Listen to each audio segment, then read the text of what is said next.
Senator Kemp Hannan would yield. Senator Hannan, do you yield? I couldn't hear you, Senator. Could you please say what you said? Yeah, after your fourth sigh, I said you are our version of the Valley Girl. Thank you. Senator Krueger, may you continue? I don't speak Valley Girl, so that's why I didn't get the reference. Don't feel compelled. I don't know, Mr. President. People are getting a little rude down here on the floor. Although I think one of our reporters tweeted that he liked the off-the-record comments more than the on-the-record comments, so hopefully he might tweet away, Mr. Wiegand. So in closing, there are so many reasons to vote no on this resolution that even though we could each find things we like in this one House resolution, I certainly hope that in the weeks to come we will be negotiating to a much better place for the people of New York State. Because we can get there, Mr. President. We can actually get to a budget, a package of budget bills that do make sense and are justified and that we could all possibly vote yes on. I vote no, Mr. President, and I hope my colleagues will join me in voting no. Thank you very much. Thank you, Senator Krueger. The resolution is before the House. I will ask the Secretary to call the roll on the resolution. Adabo, Flanagan, Klein, Stewart, Cousins, Young.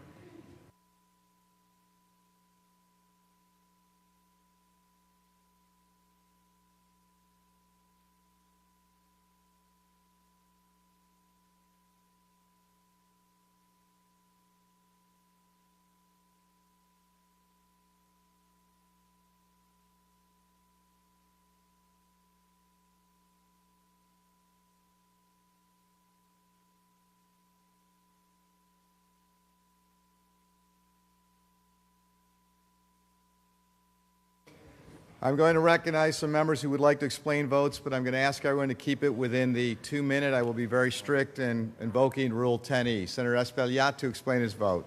Thank you, Mr. President. I rise to explain my vote on this resolution. Senator Espaillat, can I have some order in the House, please? Yes. NYCHA, for the first time, got $100 million last year. That complex of city-owned property is really deteriorating. It's wear and tear. It's like your pads on the brakes. Every so often you need to fix them. You need to change them. And so having no funding in the budget for NYCHA again this year is really a travesty. The Tenant Protection Unit, which has helped us recuperate thousands of units that have been illegally taken off the rolls as rent-stabilized apartments, is also not funded by this budget. And that is also a terrible thing. The House New York Homeless Housing Program is also a program that lost in this resolution $100 million. The DREAM Act, which is one that was included by the governor to provide thousands of students the opportunity to access higher education, those that have can prove that they were students in New York City or New York State High School, is also not in this bill. CUNY, as we know, $485 million in state operations for the senior colleges. That was also not included in this particular resolution. Rent regulation, there's a backdoor way to circumvent the $2,700 threshold, the limit for rent stabilization apartments. That's included in this resolution. That's a bad thing for the over a million tenants in New York City. And of course, there is a provision that does away with unemployment insurance for farm workers, while we continue not to provide the rights and privileges to farm workers that every other worker gets in the state of New York. For those reasons, Mr. President, I will be voting in the negative. Thank you. Senator Espaillat is recorded in the negative. Senator DeLon to explain his vote.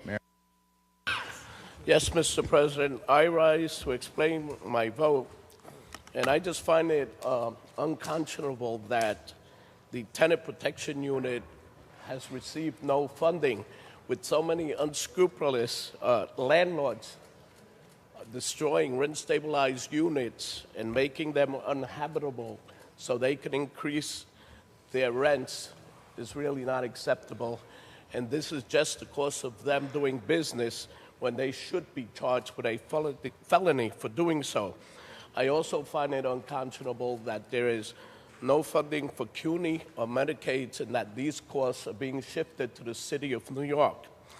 And also, I find it very interesting that New York Works for Parks has received zero funding for the lack of a project list. However, the Department of Transportation, who also failed to have a project list, was funded and is in this resolution. So for those reasons, I will vote no on this resolution. Senator Dilan is recorded in the negative. Senator Lavelle to explain his vote. First, I want to compliment our Chair of Finance and the job that she did today in explaining this budget. I think the higher ed budget that was put forth protected students from tuition, made sure that the word affordability throughout was defined in the TAP program, increased tax credits and deductions. And one of the important things that actually came from the members is to allow individuals to deduct their student loan payments, the interest payments on their state taxes. One other thing that was done in this budget, which I think is very, very appropriate, is to use the budget to send a message to the City University to say that discrimination cannot be tolerated. When we look at what is happening, the City University, it can escalate to a point beyond discrimination of people's feelings to physical harm being done.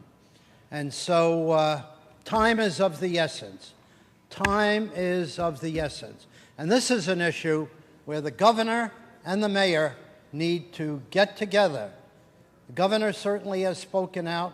The mayor has to speak out. And we have to put this behind us. So I think we have put forth a great budget in terms of its tax relief, great budget in terms of education, higher education, and in the other areas are very, very clearly defined. I vote aye. Senator Panapinto. I rise to explain my vote on this budget resolution. There are some good things in this budget resolution. $1.65 billion in education is much overdue. Paid family leave, I'm proud that, this body is putting forth paid family leave. Upstate DOT parity, TAP increases, those are all good things. But, we left out what I think is the most important thing, and that is an increase in the minimum wage. Millions of people in this state, work for poverty wages, and we subsidize corporations like Walmart, Target, and McDonald's by Medicaid. And we should not be subsidizing in the form of corporate welfare these multi-billion-dollar corporations. We should be paying people a living wage so they get off of those rolls, and we as taxpayers should not be subsidizing those corporations. So mainly for the failure of the budget resolution to support and increase the minimum wage, I'll be voting against the resolution. Senator Panapinto in the negative. Senator Breslin. Thank you, Mr. President. At the risk of being somewhat repetitive, there were many good things in this budget, many things that all of us as a body can agree with. But there were just too many items that were not addressed properly, in my opinion, or not addressed at all, including but not limited to LLCs, which are long overdue, campaign finance reform, again, long overdue, mayoral control in New York City, the minimum wage not addressed, the DREAM Act, raise the age, and on and on. And locally, the $12.5 million spin-up for the great city of Albany, which was in the governor's presentation, a city that does not receive taxation for over 30% of its properties, which are just state by themselves, and upwards of 70% non-taxable property. And it's imperative that with all the services they provide to state workers, including but not limited to people who work in this building. So with all of those, and in particular the local situation, I accordingly vote no. Thank you, Mr. President. Senator Breslin in the negative. Senator Stavisky to explain her vote. Thank you, Mr. President. I'm very troubled by the $485 million hit that New York City has to take in terms of the CUNY budget, because everybody here agrees that anti-Semitism is wrong. But the way you fight it is not by hurting the students. You fight it with truth, you fight it with through the courts, you fight it by condemning it. You don't punish the students, and they're the ones who are going to suffer with that $485 million cut. Secondly, the ASAP program and the other cuts to the CUNY community colleges, very serious issue, because the program works. Program works, and yet you restore the $2.5 million that it cost. The maintenance of effort legislation that we passed, it's got to be enacted. There ought to be parity between SUNY and CUNY. What you do for SUNY, you should do for CUNY, and vice versa. And lastly, I too am concerned about some other issues that are not in the budget, whether it be campaign finance reform, particularly ethics legislation, mayoral control of schools. All of these issues compel me to vote no, Mr. President. Senator Stavisky in the negative. Senator Rivera to explain his vote. Thank you, Mr. President. I realized that I had more than a few minutes before, but I felt compelled to stand up again and just reiterate what my colleagues have said, particularly Senator Stavisky just now. It doesn't matter how many times you say it. This whole idea that you are punishing or that there have been anti-Semitic attacks in CUNY and therefore this is the solution. Doesn't matter how many times you say it, it does not make it a real reason. Particularly when the students that are going to be impacted are students that we serve, and are students that very likely would be as appalled as these attacks as any of the folks in this body. 38% of the students in CUNY are immigrants. 3/4 of them are people of color. 42% of them represent the first generation of their family going to college. And we are saying, yes, we are sending a message to the city of New York, to the City University of New York. We're sending a message to those students that we don't care about them. $485 million is not chump change. And the impact that that's going to have on these facilities, on these universities is, I'll say it again, Mr. President, is appalling. I'm voting negative on this resolution. Thank you. Senator Rivera in the negative. Senator Peralta to explain his vote. Thank you, Mr. President. I, too, rise to say that this resolution has no mayor control, no DREAM Act, no minimum wage, and let's stop the nonsense about anti-Semitism on the property of CUNY. Let's stop that, because as it was mentioned here, no one is anti-Semitic here. But that's like equivalent to saying that if there is a racist attack, or there's a gender attack, or there's an anti-Semitic attack on hospital property, on a public school property, then we're going to take money away from those properties because we need to hear more from the hospital. We need to hear more from the public school. We need to hear more from the entity that's getting funded on the city level, on the state level. Let's stop that argument. That is not real. That is not a real argument. You're going to punish the kids, the students, by taking away more than $485 million. And you're using this argument? Come on, please. The members of the media that are present today, let's stop this. That is not a real argument. Because CUNY is not anti-Semitic. So what you're telling me that is if there's any attack that happens in SUNY, which, by the way, there's only towards CUNY, but if it happened in SUNY, then you would stop funding SUNY because it happened on their property? You wouldn't do that. Let's not do that to CUNY. Please, let's stop the nonsense. Senator Peralta in the negative. Senator DeFrancisco to close. One of the comments that was just made in the closing explanation of a vote is the truest comment that was said today. By saying things over and over and over and over doesn't make it true. 3 quick points. The ethics legislation that is not sufficient according to some people today. The fact that it's not in here may just mean it's a bad idea. And the Senate thinks it's a bad idea. There are many people in this House that have certain businesses or professions and would never have run if there was a restriction on outside income. So what we would do with that reform would effectively mean that only we would have a full politician House. This would be a House of politicians with no varied backgrounds, that don't have any other information to provide other than what may be politically proper at the time. Well, that's not a reform, that's a regression. I would think some people that were relying totally on their salaries here rather than their independent income would be more susceptible to make sure they collect as much money as possible or whatever else they might do to ensure every 2 years they're going to have their political career. I was reminded that $30,000 would be what the $15 minimum wage would be in Syracuse. Well, I know that. But we're talking not about, we're confusing, no matter how many times you say it, we're confusing living wage with minimum wage. And you might not know the person who said that about $30,000, that a non-for-profit organization that cares for the toughest kids in our community and gives them tough love and makes sure that they become productive will be paying $2 million more if the minimum wage went into effect. Are those the greedy people?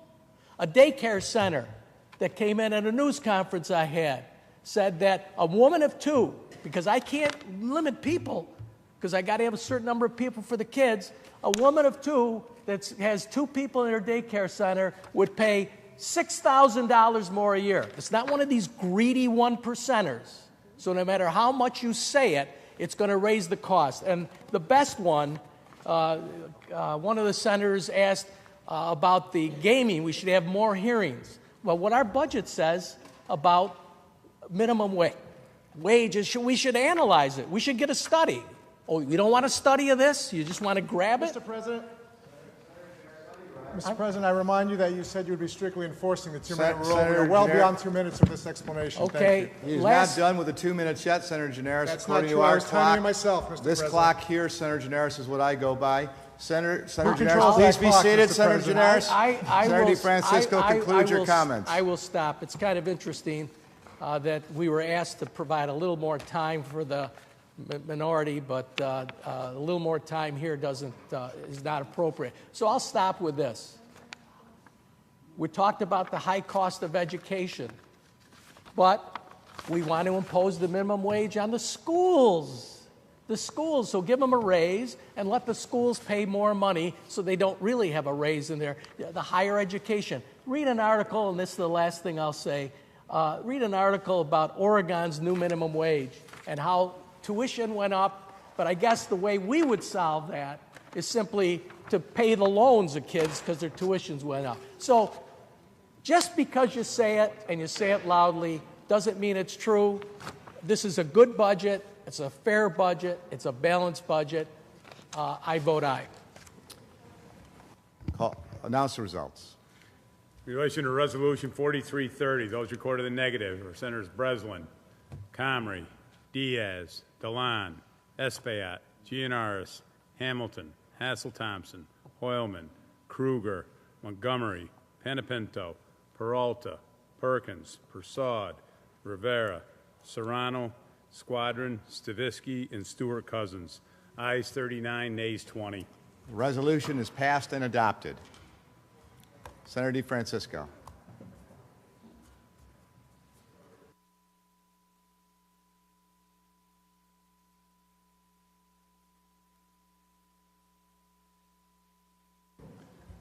Senator DeFrancisco, the resolution has passed and is adopted.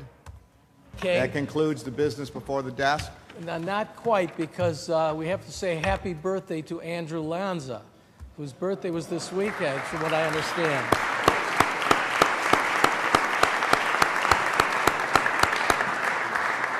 There being no further business, we're adjourned until Tuesday, I move to adjourn until Tuesday, March 15th at 3 p.m.